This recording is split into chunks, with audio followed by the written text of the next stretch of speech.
दैवतमिति तत्पादपङ्केरुहं प्राप्तं मां परिपालयेति सततं याचे निबद्धाञ्जलिः। चित्तं मद्गुणदोषचिन्तनविधौ नং मनमाकृथाः श्रीसत्यात्मगुरो त्वथङ्घ्रिवलं हत्मानमे सद्गतिः।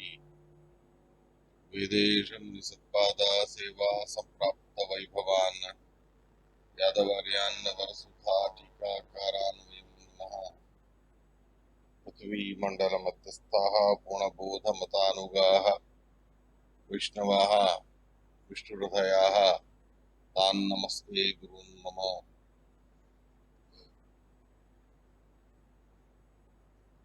श्रीगुरुभ्यो नमः।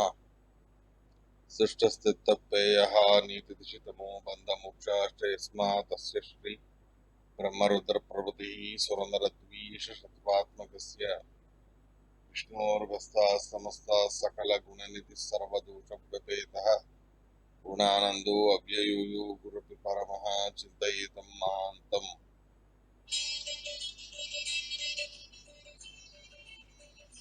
रतश्चार्तेष्वभिघ्नस्वराट् तेने ब्रह्महृदायादिकवये मुह्यन्तीं सूरयः तेजो वारिमृदां यथा विनिमयो यत्र सर्गो मृषा धाम्ना स्वेन सदा नरस्तपोहकं सत्यं परं धीमहि। धर्मप्रोज्झितकैतवोक्तपरमो निर्मत्सराणां सतां वेद्यं वास्तवमत्र वस्तुशिवदं तापत्रयोन्मूलनं श्रीमद्भागवते महामुनिकृते किं वा परैरीश्वरः सद्योरुद्धवरुध्यते यत्र कृतभिः शुश्रूषुभिस्तत्क्षणात् निगमकल्पतरोर्गलितं फलं सुखमुखादमृतद्रवसंयुतं पिबत भागवतं रसमालयं मुहुरहो रसिकाः भुवि भावुकाः। नैमिषे अनिमिषक्षेत्रे ऋषयश्रवणकादयः सत्रं स्वर्गाय लोकाय सहस्रसममासत् यं प्रव्रजन्तमनुपेतमपेतकृत्यं द्वैपायनो विरहकातरः जुहाव पुत्रेति तन्मयतया तरवोऽपि नेदुः तं सर्वभूतहृदयं मुनिमानतोऽस्मि। स्वससु सदामखिलसन्मङ्गलानि भवन्तु श्लोकैकपठनश्रवणमात्रेण वक्तुश्च श्रोतॄणां निखिलकलिकृतकल्मषापनोदनपटुतरे धर्माद्यखिल पुरुषार्थसाधनीभूते श्रीमन्महाभागवततात्पर्यनिर्णये अद्य किञ्चित् गुरुकथा प्रमेयानुवादः। श्रीगुरुभ्यो नमः।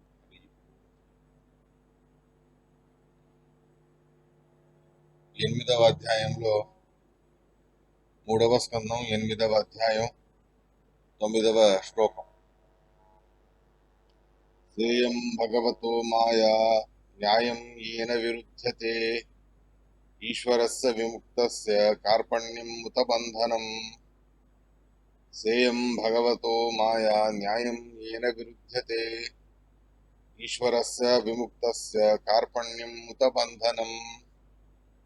तात्पर्य सेयं भगवतो माया अयं हि भगवन् महिमा तस्य कार्पण्यं बन्धनादीन युज्यते इति यदुक्तं तन्न्यायमेव दुर्भगादिशय्यरस्थस्यापि तद्दोषास्पर्श एव तन्महिमा इत्यर्थः. విదురుడు అడిగిన ప్రశ్న, దోషభూయిష్టమైన జీవులు కర్మనిమిత్తకంగా వాళ్లకు ప్రాప్తించినటువంటి శరీరాలు, ఆ శరీరాల్లో నానా రకాలుగా దుఃఖం, అలసట, కష్టం, అసహనతే ఇవే మొదలైనటువంటి ఎన్నో రకాల దోషాలు అనేవి ఉంటాయి. ఆ శరీరానికి అలసట అనేది అనిపించినా, యద్యపి అలసట అనేది జీవుడి చైతన్యంలో లేదు, కానీ జీవుడి స్వరూపంలో లేని అలసట శరీర నిమిత్తకంగా కలుగుతుంది, జీవుడికి అనుభవానికి వస్తుంది. అలా భగవంతుడు కూడా అప్రాకృతమైన వాడు, స్వరూపభూతంగా పరమాత్ముడిలో ఎటువంటి దోషము అనేది లేదు, జీవుడికి కూడా స్వరూపభూతంగా ఎటువంటి దోషము అనేది లేదు. అయినప్పటికీ కూడా శరీర నిమిత్తకంగా జీవుడిలో లేని దుఃఖం, అలసట మొదలైనవన్నీ అనుభవానికి వస్తాయి కదా. అలా శరీరంలో ఉన్నాడు అన్న మాత్రాన జీవుడికి కలిగే రకంగానే భగవంతుడికి కూడా ఎందుకు కలగకూడదు? కలుగుతాయి అని అనుకుంటే వేదం అలా కలగదు అని అంటుంది. అదెలా సాధ్యం అని విదురుడు అడిగిన ప్రశ్న. మైత్రేయులు వారు దానికి సమాధానం అనేది చెప్తారు. హే విదురా, సర్వోత్తముడైన పరమాత్ముడికి, ఈశ్వరస్య సర్వసామర్థ్యము కలిగిన పరమాత్ముడికి కార్పణ్య నిమిత్తకంగా అంటే దౌర్భాగ్యం, దుఃఖం, అలసట మొదలైనవి ఏవైతే ఉన్నాయో ఈ కార్పణ్యం ఉత బంధనం, దోష దుఃఖములో లేదా బంధనము ఇవే మొదలైనవి కలగవు. అసలు పరమాత్ముడికి అలాంటివి ఆ స్వరూపంలో లేనే లేవు. ఒకవేళ ఉండి ఉంటే ప్రమాణాలు అలా చెప్పేవి, కానీ అలా చెప్పట్లేదు. కాబట్టి పరమాత్ముడిలో కించిత్తు కూడా అలసట, దోషం మొదలైనవేవి కూడా లేవు అని నువ్వు అన్నావు. నిజమే, అది వాస్తవమే. అలా లేవు అనే శాస్త్రము కూడా చెబుతుంది. ఇలా ఉన్నప్పుడు మళ్ళీ శరీరంలో ఉన్న జీవుడికి కలిగినట్టే భగవంతుడికి ఎందుకు కలగకూడదండి అని అడిగితే, యద్యపి ఇల్లు కాలిపోతూ ఉన్న ఇంటిలో ఉండే సమస్త పదార్థాలు, వస్తువులు, వ్యక్తులు కాలి బూడిదయ్యే సందర్భం ఉన్నప్పటికీ కూడా అదే అగ్ని ప్రమాదం జరిగిన ఇంటిలో అగ్నిస్తంభన విద్య తెలిసినవాడు ఎవరైనా ఉంటే ఆ అగ్నిస్తంభన విద్య తెలిసిన వ్యక్తి ఖచ్చితంగాను కూడా ఆ అగ్ని నుండి తనకు ఎటువంటి ప్రమాదం లేకుండా చూసుకుంటాడు. అలా సామాన్యమైన మనిషి సిద్ధి పొందితే అగ్నిస్తంభన విద్య, హోళికా విషయంలో వింటామే, అలా అగ్నిస్తంభన విద్య లాంటి విద్యలు ఉన్న మాత్రాన ఇల్లు తగలబడిపోయినా ఇంటిలో ఉన్న వ్యక్తి తను కాలకుండా బూడిదవ్వకుండా అలాగే ఉంటాడు. ఇది అతడిలో ఉండే సామర్థ్య విశేషం, అందువలన అలా జరిగింది అని ఎలా చెబుతారో అలాగే భగవంతుడిది కూడా అటువంటి విశేషమైనటువంటి సామర్థ్యం. కాబట్టి తను యద్యపి మన శరీరంలో ఉన్నప్పటికీ కూడా మనకులాగా దుఃఖానుభూతి, అలసట ఇత్యాదులు ఏవి కూడా పరమాత్ముడికి ఉండవు. సేయం అయం హి భగవన్న మహిమ, ఇదే భగవంతుడి యొక్క మహిమ. ఈ పరమాత్ముడి యొక్క సామర్థ్యమే ఇలాంటిది. ఇది న్యాయమైనదే. ఏన విరుద్ధ్యతే, ఏ రకంగా అయితే శాస్త్రాలు మొదలైనవన్నీ కూడా చెబుతూ ఉన్నాయో ఆ శాస్త్రాలు, వేదాలు చెప్పిన ప్రకారంగా భగవంతుడిలో కించిత్తు కూడా దోషములు మొదలైనవన్నీ కూడా లేవు అనేటటువంటి విషయాన్ని వాస్తవికంగానే చెప్పుకోవాలి. ఎందుకు అంటే అది భగవంతుడి మహాత్మ్యమే అలాంటిది. కాబట్టి ఆ రకమైన మహాత్మ్యం ఉన్న పరమాత్ముడికి అటువంటి సందర్భాల్లో తను ఉన్నప్పటికీ కూడా తన నిమిత్తకమైన క్లేశాదులు ఏవి కూడా పరమాత్ముడికి లేవు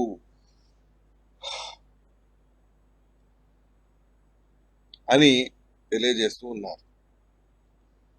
తాత్పర్యం చూడండి. సేయం భగవతో మాయ అయం హి భగవన్ మహిమ తస్య కార్పణ్యం బంధనాది న యుజ్యతే ఇది యదుక్తం తన్యాయమే దుర్భగాది శరీరస్థస్యాపి తద్దోషాస్పర్శ ఏవ తన్మహిమ. ఇది తాత్పర్యం అనేది సులభంగానే ఉన్నది. ఆ పరమాత్ముడికి కార్పణ్యం, బంధనాది మొదలైనవేవి కూడా కూడవు. అది ఏదైతే శాస్త్రాలలో చెప్పబడి ఉన్నదో అది యోగ్యమైనదే. దుర్భగాది శరీరస్థుడై ఉన్నప్పటికీ కూడా తద్దోషాస్పర్శం అనేది లేకుండా ఉండడమే ఆ పరమాత్ముడి యొక్క మహాత్మ్యం అనేటటువంటి విషయాన్ని చెబుతారు ఈ శ్లోకం. ఇక శ్లోకార్థాన్ని తీసుకుంటే,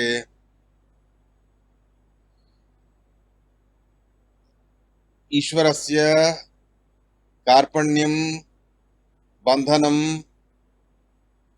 ఈశ్వరుడు సర్వసామర్థ్యము కలిగిన పరమాత్ముడికి కార్పణ్యం అంటే దౌర్భాగ్యం మరియు బంధనం ఇటువంటి దోషములు ఏవైతే ఉన్నాయో విముక్తుడై ఉన్నటువంటి వాడు పరమాత్ముడు. విముక్తస్య ఈశ్వరస్య, నిత్య విముక్తుడై ఉన్న పరమాత్ముడికి కార్పణ్యం ఉత బంధనం, దౌర్భాగ్యమో లేదా బంధనమో ఇత్యాదులు ఏవైతే ఉన్నాయో ఇవి కూడవు. ఏన విరుద్ధతే, ఇవి కూడవు ఆ పరమాత్ముడిలో. క్లేశాదులు ఇత్యాదులు ఏ దోషమైనా తీసుకున్నా ఏన కారణేన ప్రమాణైర్విరుద్ధతే తేన తన్న యుజ్యతే ఇది త్వయాక్తం తన్యాయమేవ. ఏన ఏ కారణాన ప్రమాణాలలో పరమాత్ముడికి దోషాదులు లేవు అని చెప్పబడి ఉన్నాయి, ఆ పరమాత్ముడికి దోషాదులు ఉన్నాయి అని చెబితే అది ప్రమాణాలతో విరుద్ధమవుతుంది. ప్రమాణాలకి విరుద్ధం కాకుండా పరమాత్ముడి గురించి మనం తెలుసుకోవాలి. కాబట్టి నువ్వేదైతే ఇలా ఉన్నా పరమాత్ముడికి దోషం లేదు అని అంటున్నావో అది న్యాయమేవ, అది యోగ్యమైనటువంటి విషయమే. పరమాత్ముడి మహాత్మ్యమే అలాంటిది, ఆయన సామర్థ్యమే అలాంటిది అని శ్లోకాన్ని చెప్తూ ఉన్నారు. విముక్తస్య ఈశ్వరస్య, విముక్తుడైన భగవంతుడికి కార్పణ్యం, బంధనం, దౌర్భాగ్యం, అలసట, దుఃఖం, ఉత అంటే క్లేశాదుకులు మొదలైనవి ఏవైనా ఉన్నాను కూడా ఇవేవి పరమాత్ముడికి లేవు. ఎందుకు? ఏన విరుద్ధతే, ఏ కారణాన ఇవన్నీ ఉన్నాయి అంటే ప్రమాణాలతో విరోధం అనేది వస్తుంది. ప్రమాణాలకు విరోధం లేకుండా మనం ప్రమేయాన్ని తెలుసుకోవాలి. అలా ప్రమాణాలతో విరోధం అనేది వస్తుంది. కాబట్టి నువ్వేదైతే పరమాత్ముడు ఇలాంటి వాటిలో ఉన్నా తనకు దోషం లేదు అని అంటున్నావో అది తత్ న్యాయమేవ, అది యోగ్యమైనదే. ఎలా అది కుదురుతుంది అంటే సేయం భగవతో మహిమ, అదే భగవంతుడి సామర్థ్యం. ఏది కుదరదో అది కుదిరేట్టు చేస్తాడు పరమాత్మ, ఏది సాధ్యపడదో అది సాధ్యమయ్యేట్టు చేస్తాడు భగవంతుడు. కాబట్టి నువ్వన్నది యోగ్యమైనదే అని చెబుతారు. ఎలా అయితే అగ్నిస్తంభనాది విద్యలు తెలిసిన వ్యక్తి తను అగ్ని ప్రమాదంలో ఉన్నప్పటికీ కూడా తన నిమిత్తకంగా ఎటువంటి దోషము, ఆ అగ్ని నిమిత్తకంగా గాయము మొదలైనవన్నీ కూడా ఎలా కలగవో అలా భగవంతుడి మహాత్మ్యమే అలాంటిది. నానా రకాలుగా ఇటువంటి దోషాదులలో తను ఉన్నప్పటికీ కూడా, దోష యుక్తమైన వస్తువులతో వ్యక్తులతో ఉన్నప్పటికీ కూడా తద్దోష స్పర్శ అనేది పరమాత్ముడికి లేదు. 12వ శ్లోకం. సవై నివృత్తధర్మేణ వాసుదేవానుకంపయా భగవద్భక్తి యోగేన తిరోధత్తే శనైరిహ. సవై నివృత్తి ధర్మేణ లేదా సవై నివృత్త ధర్మేణ వాసుదేవానుకంపయా భగవద్భక్తి యోగేన తిరోధత్తే శనైరిహ. తాత్పర్యము కూడా చూడండి. కథం దేహే పరో దేవో న లిప్యేత ఇహ బంధనైః. కథం దేహే పరో దేవో న లిప్యేత ఇహ బంధనైః. కథం న దుఃఖీ స భవేత్ దుఃఖీ చేదీశ్వరః కుతః. కథం న దుఃఖీ స భవేత్ దుఃఖీ చేదీశ్వరః కుతః. మహిమా పరమస్యైష యద్దేహస్థో న బాధ్యతే. మహిమా పరమస్యైష యద్దేహస్థో న బాధ్యతే. యద్దుఃఖీ స ఈశానో మాయేతి మహిమోచ్యతే.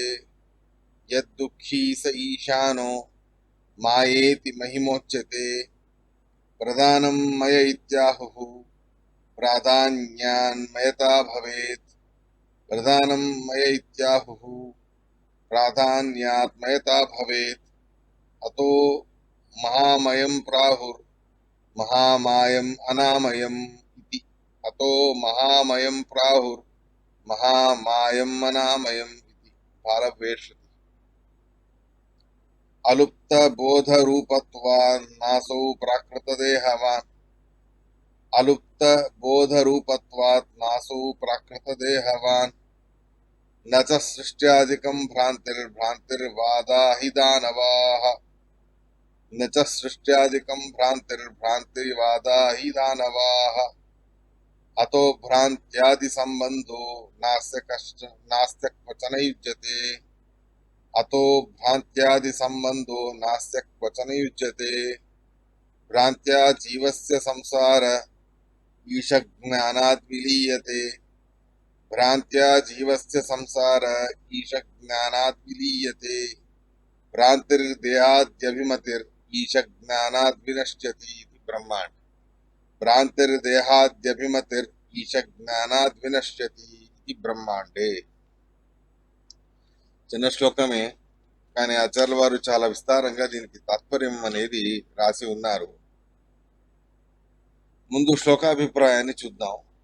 సవై నివృత్త ధర్మేణ వాసుదేవానుకంపయ భగవద్భక్తి యోగేన తిరోధత్తే శనైరిహ.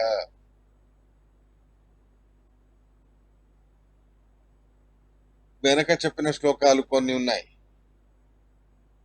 యథా జలే చంద్రమసః కంపాదిస్తత్కృతో గుణః దృశ్యతే సన్నపి ద్రష్టురాత్మనో అనాత్మనో గుణః. వెనక చంద్రుడి ప్రతిబింబం నీటిలో పడినప్పుడు నీటి యొక్క కదలిక నిమిత్తకంగా చంద్రుడిలో ఉన్న కదలిక కాబట్టి నీటిలో కదులుతూ ఉన్నాడు చంద్రుడు అని అనుకుంటే అది భ్రాంతి. ఎలాగో అలా ఈ సంసారానికి సంబంధించిన ఎన్నో రకాల భ్రాంతి అనేవి ఉన్నాయి. ఆ నానా రకాలుగా ఉండే భ్రాంతి అనేది ఏదైతే ఉందో అదంతయు కూడా భగవద్ అనుగ్రహంతో పరిహారం అవుతుంది అని చెప్తూ ఉన్నారు మైత్రేయులు వారు ఈ శ్లోకం. దాన్ని ఒకటొకటిగా చూద్దాం. సవై నివృత్త ధర్మేణ, ఈ సంసారము అనేటటువంటి ఏదైతే సంసార అవస్థ అనబడేటటువంటి ఏదైతే పరిస్థితి అనేది ఉన్నదో, ఈ సంసారావస్థ అనేది యద్యపి సంసారగతమైన దుఃఖాదులు ఇత్యాదులు ఏవి కూడా జీవుడికి లేవు. ఆ దుఃఖాదులు బంధాదులు మొదలైనవన్నీ కూడా జీవుడికి ఉన్నాయి అని ఏదైతే భావన మనకు కలుగుతుందో అదే భ్రాంతి. మన స్వరూపంలో లేని దుఃఖ అలసట మొదలైనవి మన స్వరూపంలో లేనివి మనకు ఉన్నాయి అని అనిపించడం ఏదైతే ఉంది కదా, ఇది భ్రాంతి అని అనిపించుకుంటుంది. ఇలాంటి భ్రాంతి ఇత్యాదులు ఏవైతే ఉన్నాయో ఇవన్నీ కూడా పరిహారం అవుతాయి అని చెబుతారు. ఎలా పరిహారం అవుతుంది? సవై, ఈ సంసారావస్థలో లేని దుఃఖాదులతో మనం ఉన్నాము అనే భ్రాంతి, ఇది నివృత్త ధర్మేణ, నిష్కామ కర్మల యొక్క అనుష్ఠానముతో, వాసుదేవానుకంపయ, భగవంతుడి యొక్క అనుగ్రహము కరుణ ఆయన యొక్క ప్రసాదముతో, భగవద్భక్తి యోగేన, భగవద్ విషయకమైన భక్తి అనబడే ఉపాయాన్ని ఆశ్రయించి ఇహ ఈ సంసారావస్థలో శనైహి తిరోధత్తే, మెల్లగా ఈ భ్రాంతి అనేటటువంటిది దూరం అవుతుంది అనేటటువంటిది శ్లోకాభిప్రాయం. శ్లోకం ఈ రకంగా అర్థం అనేది ఉన్నది. తాత్పర్యాన్ని చూడండి. కథం దేహే పరో దేవో నలిప్యేతేహ బంధనైః కథం న దుఃఖీ స భవేత్ దుఃఖీ చేదీశ్వరః కుతః. ఈ సందర్భానికి సంబంధించి వెనక ముందు ఉండే ప్రసంగానికి అన్నిటికీ కలిపి తాత్పర్యాన్ని చెప్తూ ఉన్నారు ఆచార్యులు వారు. కథం దేహే పరో దేవో, కథం దేహే, ఈ శరీరంలో పరో దేవో సర్వోత్తముడైనటువంటి పరమాత్మ, బంధనైః న లిప్యతే, బంధనాల నుండి ఎలా తప్పించుకుంటాడు, బంధనాలతో లేపం అనేది లేకుండా ఎలా చేసుకుంటాడు. కథం న దుఃఖీ, ఆ పరమాత్ముడికి దుఃఖం అనేది ఎలా లేదు అని అడిగితే, సచే సభవే దుఃఖీ చేదీశ్వర కుతః, ఒకవేళ పరమాత్ముడు తను దుఃఖి అయ్యాడంటే, దుఃఖము పొందినవాడు అని అయ్యాడంటే ఆ పరమాత్ముడికి ఈశ్వర అని ఎలా అనడానికి కుదురుతుంది? ఈశ్వరత్వం అనేది పోతుంది. ఇలాంటి ఈశ్వరత్వం అనేది ఉన్నందున దేహాదులలో ఉన్నప్పటికీ ఆ పరమాత్ముడికి ఎటువంటి లేపం అనేది ఉండదు. మహిమా పరమస్యైష యద్దేహస్థోన బాధ్యతే, పరమస్య ఏష, పరమః సర్వోత్తముడైన ఆ పరమాత్ముడిది, ఏష మహిమ, ఇదే ఒక విశేషమైనటువంటి మహాత్మ్యం. యద్దేహస్థోన బాధ్యతే, ఏ పరమాత్మ జీవుడితో పాటు దేహంలో ఉన్నప్పటికీ కూడా ఆ దేహ నిమిత్తకంగా కించిత్తు బాధాదులు ఇత్యాదులు ఏవి కూడా ఆ పరమాత్ముడికి లేవు. యద్దుఃఖీ స ఈశానో మాయేతి మహిమోచ్యతే, యదదుఃఖీ, ఏ కారణాన ఆ పరమాత్ముడికి దుఃఖం అనేది లేదు, సహా ఈశానః, అందుకనే ఆ పరమాత్ముని ఈశ సర్వతంత్ర స్వతంత్రుడు అని అంటారు. మాయా ఇది మహిమోచ్యతే. ఆ పరమాత్ముడి యొక్క మాయ అదే మహాత్మ్యం అని చెప్పబడుతూ ఉన్నది. మాయ అనేది మహిమ అని ఎలా అవుతుందండి అంటే వెనక చెప్పారు, ఇంకొకసారి ప్రమాణవచనం ద్వారా చెబుతారు. ప్రధానం మయ ఇత్యాహు ప్రాధాన్యాన్ మయతా భవేత్ అతో మహామయం ప్రాహురు మహామాయం అనామయం. ప్రధానం మయ ఇత్యాహు, ఎవరు ప్రధానమై ఉన్నాడో, అందరికంటే ప్రధానమై ఉన్నాడో, ముఖ్యుడై ఉన్నాడో అతడిని మయామయ అని అంటారు. ప్రాధాన్యాన్ మయతా భవేత్, ప్రాధాన్యం అనేది ఉండడంతో ఇతరుల కంటే తద్విషేకంగా ప్రాధాన్యం అనేది అతడిలో ఉంది కాబట్టి అతడు మయత అనేది పొందుతాడు. ఆ మయత అనేది పొందినప్పుడు అతో మహామయం, ఈ కారణాన భగవంతుడు మహామాయాం అనామయం, మహామాయ అనామయం, ఎటువంటి దోషములు లేని ఆ మహామాయి అయిన ఆ పరమాత్మని మహామయం మహామయం అని అంటారు. ప్రధానమైన వాళ్ళని మయం అంటారు. ప్రధానమైన వాళ్ళలో అందరికంటే చాలా గొప్పవాడు పరమాత్ముడు కాబట్టి ఆయనని మహామయం అని అంటారు. బాలవేషుతిలో చెప్పిన విషయం. అలుప్త బోధ రూపత్వాద్ దాసో ప్రాకృత దేహిమా, పరమాత్ముడికి అలుప్త బోధ రూపత్వ, అజ్ఞానం అనేది ఏనాటికి లేదు. బోధ అంటే జ్ఞానం, అలుప్త బోధ, బోధం అనేది జ్ఞానం, జ్ఞానం అనేది లుప్తమైపోవడం అనేది పరమాత్ముడికి లేదు. ఎందుకు అంటే బోధరూపత్వాత్, జ్ఞానరూపి అయి ఉన్నాడు ఆ పరమాత్మ. జ్ఞానానందాత్మకమైన శరీరం కలిగిన వాడై ఉన్నాడు ఆ పరమాత్మ. జ్ఞానానందాత్మకమైన శరీరం కలిగిన వాడై ఉన్నాడు. నా ప్రాకృత దేహవాన్, అసౌ నా ప్రాకృత దేహవాన్, ప్రాకృతికమైన శరీరం కలిగిన వాడు కాదు ఈ భగవంతుడు. నచ సృష్ట్యాధికం భ్రాంతిర్, ఆ పరమాత్ముడికి జ్ఞానానందాత్మకమైన శరీరం ఉన్నది కాబట్టి ఆ పరమాత్ముడి చేత సృష్టించబడినది ఏదైతే జగత్తు అనేది ఉన్నదో ఇది భ్రాంతి కాదు, యథార్థమే. సృష్ట్యాధికం న భ్రాంతి, పరమాత్ముడి చేత సృష్టించబడిన ఈ సమగ్రమైన జగత్తు ఇది భ్రాంతి కాదు.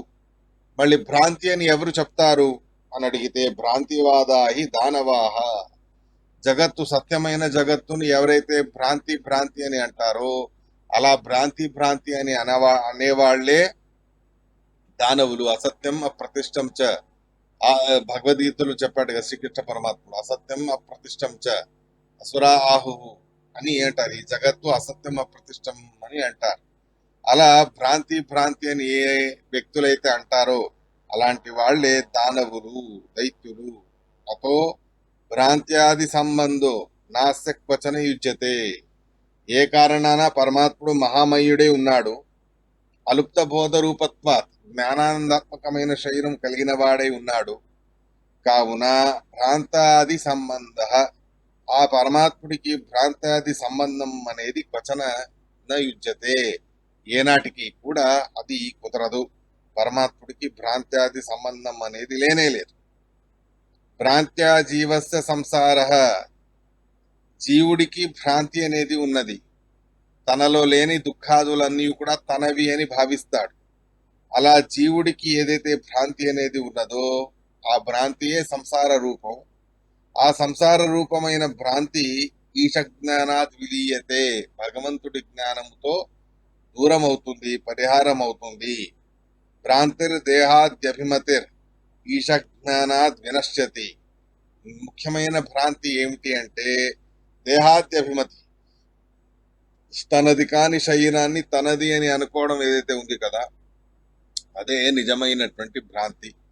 తనది కాని శరీరాన్ని తనది అని అనుకోవడమే చాలా పెద్ద భ్రాంతి. ఇలాంటి దేహాభిమానం, దేహాదుల మీద తనది అనేటటువంటి భ్రాంతి ఏదైతే ఉందో అది ఈశ జ్ఞానాత్ వినశ్యతి, పరమాత్ముడి యొక్క జ్ఞానముతో ఆయన అనుగ్రహంతో వినశ్యతి, అది పరిహారం అవుతుంది అని బ్రహ్మాండ పురాణంలోని ప్రమాణ వచనాన్ని చెప్పారు. సవై, సంసారంలో దేహమే జీవుడు, జీవుడే దేహము అనే భావన ఏదైతే ఉందో అది నివృత్త ధర్మేణ నిష్కామ కర్మలతో భగవద్భక్తి యోగేన భగవత్పరమైన భక్తిని చేయడముతో వాసుదేవానుకంపయ ఆ పరమాత్ముడి యొక్క అనుకంప ఆయన యొక్క కరుణతో ఇహ ఈ సంసారావస్థలో ఉండే భ్రాంతి అనేది శనై తిరోధత్తే మెల్లమెల్లగా తిరోధత్తే పరిహారం అనేది అవుతుంది అని ఈ రకంగా ఈ శ్లోకం అనేది చెప్తున్నారు.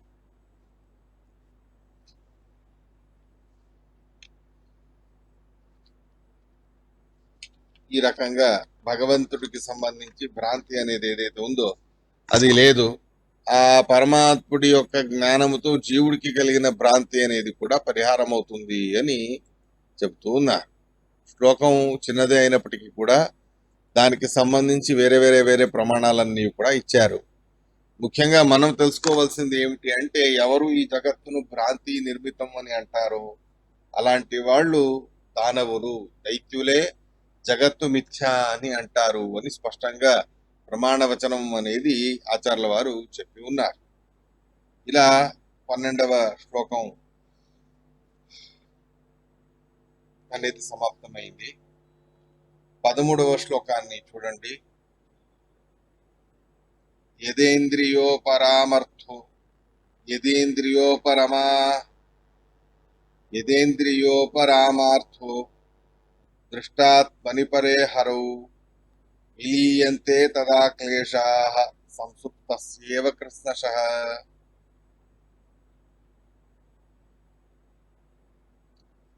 యదీంద్రియోపరమార్థో దృష్టాత్మని పరే హరౌ విలీయంతే తదా క్లేశాః సంసుప్తస్యైవ కృష్ణశః. ఇంద్రియోపరామార్థో అని శ్లోకంలో చెప్పారు. ఇంద్రియోపరామార్థో అనే దానికి అర్థం స్పష్టంగా మనకు తెలియదు. దానికి ఆచార్యుల వారు తాత్పర్యాన్ని రాశారు. ఇంద్రియోపరామర్థో అంటే ఇంద్రియోపరామాఖ్య పురుషార్థ ముక్తి. ఇంద్రియ ఉపరమ అనబడేటటువంటి పురుషార్థం అనేది ఏదైతే ఉందో అది ముక్తి అని అంటారు. అంటే జడమైన ఇంద్రియాల యొక్క ఉపరతి, జడమైన ఇంద్రియాలు అనబడేవి పని చేయకుండా స్వరూపభూతమైన ఇంద్రియాలు అనేది ఎప్పుడైతే పనిచేస్తుందో ఆ అవస్థని ముక్తి అని అంటారు. శ్లోకార్థాన్ని చూడండి. పరే హరౌ సర్వోత్తముడైనటువంటి శ్రీహరి యందు జీవుడు దృష్ట ఆత్మని, జీవుడు తన మనస్సులోనే పరమాత్ముని అపరోక్ష జ్ఞానం అనేది పొందాడంటే ఆ భగవత్ సాక్షాత్కారము వలన తనకి ఇంద్రియోపరమాఖ్యార్థో పురుషార్థ ప్రాప్త. బాహ్యమైన జడమైన ఇంద్రియాల ఉపరతి అనబడేటటువంటి ఒక శ్రేష్టమైన పురుషార్థం అనేది కలుగుతుంది. ఎప్పుడైతే జడమైన ఇంద్రియాల ఉపరతి అనేది కలుగుతుందో తదా అప్పుడు సంసుప్తస్యేవ క్లేశాః కృష్ణశః యథా విలీయంతే తథా విలీయంతే. చక్కగా గాఢ నిద్రలో ఉన్న వ్యక్తికి పడుకున్నప్పుడు కృష్ణశః సంపూర్ణంగాను కూడా ఏ క్లేశము అనేది అతడికి గుర్తు ఉండదు. మానసికమైనది కానివ్వండి, దైహికమైన క్లేశము కానివ్వండి, పడుకున్నప్పుడు గాఢ నిద్రలో ఉన్నప్పుడు ఎటువంటి కష్టము అనేది ఉండదు. అలా ఈ భగవంతుణ్ణి ఆత్మని దృష్ట సతి తన మనస్సులో అప్రోక్ష జ్ఞానం అనేది చేసుకున్నాడంటే, సాక్షాత్కారం చేసుకున్నాడంటే తదా కృష్ణశః అప్పుడు సంపూర్ణంగాను కూడా సంసుప్తస్యేవ ఇవ సంసుప్తుడైన వ్యక్తి వలె క్లేశాః విలీయంతే, సకల క్లేశాలు అనేవి విలీయంతే పరిహారం అనేవి అవుతాయి. సకల క్లేశాలు అంటే నిద్రలో ఎలా అన్ని క్లేశాలు దూరం అవుతాయో, మేల్కువైన తర్వాత మళ్ళీ ఆ క్లేశాలన్నీ మనల్ని పట్టుకుంటాయో, అలా ఇంద్రియోపరతి అనేది సుప్తి అవస్థలో ఉంటుంది. ఇంద్రియోపరతి అనబడేది సుప్తావస్థలో ఉంటుంది, కానీ అది ఎక్కువ కాలం ఉండదు. మహా అంటే 7-8 గంటలు చెప్పలేం.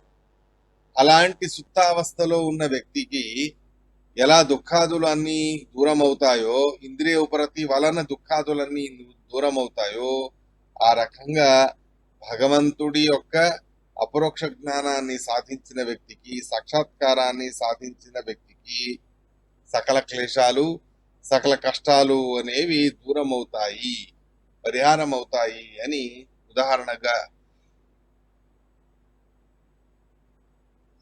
నిద్రావస్థని చెబుతూ ఇక్కడ సంసారావస్థ పరిహారకమైన భగవత్ సాక్షాత్కారం అనే విషయాన్ని ప్రస్తావన చేస్తూ ఉన్నారు. యదేంద్రియో పరమార్థో దృష్టాత్మని పరేహరౌ విలీయంతే తదా క్లేశ సంసుప్తస్యేవ కృష్ణశః. 16వ శ్లోకం. సాధు తద్ వ్యాహృతం విద్వన్ ఆత్మమాయాయనం హరేః ఆభత్య పార్థం నిర్మూలం విశ్వమూలం నయద్బహిః. సాధు తత్ వ్యాహృతం విద్వన్ ఆత్మమాయాయనం హరేః ఆభాత్య పార్థం నిర్మూలం విశ్వమూలం నయద్బహిః. తాత్పర్యాన్ని కూడా చూడండి. స్వరూప సామర్థ్యాశ్రయం యద్వ్యాహృతం అపార్థం నిర్మూలం చ దేహ సంబంధిత్వాత్ యాభాతి. స్వరూప సామర్థ్యాశ్రయం యద్వ్యాహృతం అపార్థం నిర్మూలం చ దేహ సంబంధిత్వాత్ యాభాతి. విశ్వమూలం బ్రహ్మ చ యన్ మమ జ్ఞానాత్ బహిర్న భవతి. విశ్వమూలం బ్రహ్మ చ యన్ మమ జ్ఞానాత్ బహిర్న భవతి. తస్మాదుభయత్ర ధావతి. తస్మాదుభయత్ర ధావతి. తస్మాదంతరితోస్మి తథాపి తాం ప్రతీతిం పరాణుదే. తస్మాదంతరితోస్మి తథాపి తాం ప్రతీతిం పరాణుదే. సాధు తద్ వ్యాహృతం విద్వన్ ఆత్మ విద్వన్ ఆత్మమాయాయనం హరేః ఆభాత్య పార్థం నిర్మూలం విశ్వమూలం నయద్ బహిః. కొంచెం కఠినమైన శ్లోకం, కాస్త జాగ్రత్తగా నిదానంగా తెలుసుకునే ప్రయత్నాన్ని మనం చేద్దాం. విదురుడు అడిగిన ప్రశ్న, అంటే విదురుడు అడిగిన ప్రశ్నలోని ఇది కూడా వస్తుంది. మైత్రేయులు వారు ఈ రకంగా చెప్పిన తర్వాత విదురుడు ఇంకొక ప్రశ్నని అడిగాడు. సంచిన్న సంశయో మహ్యం తవ సూక్తాసిన విభో ఉభయత్రాపి భగవన్ మనోమే సంప్రధావతి. మైత్రేయులు వారు మీరు చెప్పినటువంటి సమాధానముతో నాకు సంశయం అనేది పరిహారమైనది. మీ సూక్తాలు, మీరు చెప్పినటువంటి చక్కని మాటలు అనబడే ఖడ్గం, ఆ ఖడ్గము వలన నాకు కలిగినటువంటి సంశయాలు మొదలైనవన్నీ కూడా పరిహారము అనేవి అయ్యాయి. హే భగవన్, ఓ మైత్రేయులు వారు, మే మనః, నా మనస్సు ఉభయత్రాపి సంప్రధావతి, రెండు వైపులాను కూడా పరిగెత్తుతూ ఉన్నది అని అంటాడు విదురుడు. తను అడిగిన ప్రశ్నకి సమాధానం చెప్పారు మైత్రేయులు వారు. ఆ సంశయం పరిహారం అనేది అయిన తర్వాత ఉభయత్రమే మనః సంప్రధావతి, రెండు రకాలుగాను కూడా రెండు రకాల జ్ఞానాలకు సంబంధించి నా మనస్సు అనేది పరిగెత్తుతూ ఉన్నది అని అంటారు. యద్యపి మీరు చెప్పిన దాంతో సంశయం దూరమైంది. ఆ సంశయం అనేది దూరమైనప్పటికీ కూడా ఇంకా సంశయం అనేది కొద్దిగా ఉన్నది. ఉభయత్ర ధావతి అంటే రెండు రకాలుగాను కూడా నా మనస్సు అనేది ఆలోచిస్తూ ఉన్నది. అలాంటి ఆ రెండు రకాలుగా నా మనస్సు అనేది ఆలోచించడం అనేది చేయడంతో నాకు ఇంకొక సంశయం అనేది కలుగుతూ ఉన్నది. ఆ సంశయాన్ని కూడా మీరు పరిహారం చేయండి అని విదురుడు అడుగుతున్న ప్రశ్న. ఇలా అడుగుతున్నప్పుడు సాధు తద్వ్యాహృతం విద్వన్, దాని కంటిన్యూషన్ ఈ శ్లోకం. హే విద్వన్, ఓ విద్వాంసులైన మైత్రేయులు వారు, ఆత్మమాయాయనం హరేహే, ఆ పరమాత్ముడి యొక్క ఆశ్రయం పొందిన మనస్సు లేదా పరమాత్ముడు యొక్క సామర్థ్య విశేషాలతో ఉన్నటువంటి మీ సామర్థ్య విశేషాలని చెప్పేటటువంటి మీ మాటలు ఇవి సాధు వ్యాహృతం చక్కగా చెప్పారు. కానీ ఆభాత్యపార్థం నిర్మూలం అయినా కూడా నిర్మూలమైన సంశయం అనేది నాకు కొద్దిగా కలుగుతూ ఉన్నది అని అడుగుతూ ఉన్నాడు విదురుడు. ఏమిటా అనేది కొంచెం కఠినమైన శ్లోకం కాబట్టి జాగ్రత్తగా తెలుసుకునే ప్రయత్నం అనేది చేద్దాం. యద్యపి సంశయం అనేది పరిహారమైన రెండు రకాలుగాను కూడా నా మనస్సు అనేది ఆలోచిస్తూ ఉన్నది అని అంటాడు విదురుడు. ఆ రెండు రకాల ఆలోచన ఏమిటా అన్న దాన్ని ఈ శ్లోకంలో చెప్తూ ఉన్నాడు. సాధు అనబడే శ్లోకముతో ఇక్కడ ఆత్మమాయాయనం అనబడే శబ్దం ఉన్నది. ఆత్మమాయాయనం అని, ఈ ఆత్మమాయాయనం అనే శబ్దానికి మనకు సరిగ్గా అర్థం అనేది కాదు. ఈ ఆత్మమాయాయనం అనే శబ్దానికి అర్థాన్ని చెబుతూ శ్రీమదాచార్యులు వారు స్వరూప సామర్థాశ్రయం అని అర్థాన్ని చెప్పారు. ఆత్మమాయాయనం అంటే స్వరూప సామర్థ్యము ఆశ్రయం, సామర్థ్యము యొక్క ఆశ్రయం అని ఆచార్యుల వారు మనకు తాత్పర్యాన్ని చెప్పారు. దాన్ని టిప్పణికారులు వివరిస్తారు. స్వరూప సామర్థ్యాశ్రయం అని అంటే స్వరూపభూతమైన సామర్థ్యం, మాయా శబ్దస్య ఆశ్రయం, ఇత్యయన శబ్దస్య అర్థం కథనం ప్రార్థం విధి ప్రతీతి నిరాశాయ యద్ వ్యాహృతం, ఏదైతే మీరు చెప్పారో తత్ సాధు, అది యోగ్యమైనటువంటి మాటే. అయినా కూడా అపార్థం అని అంటే నిర్మూలం.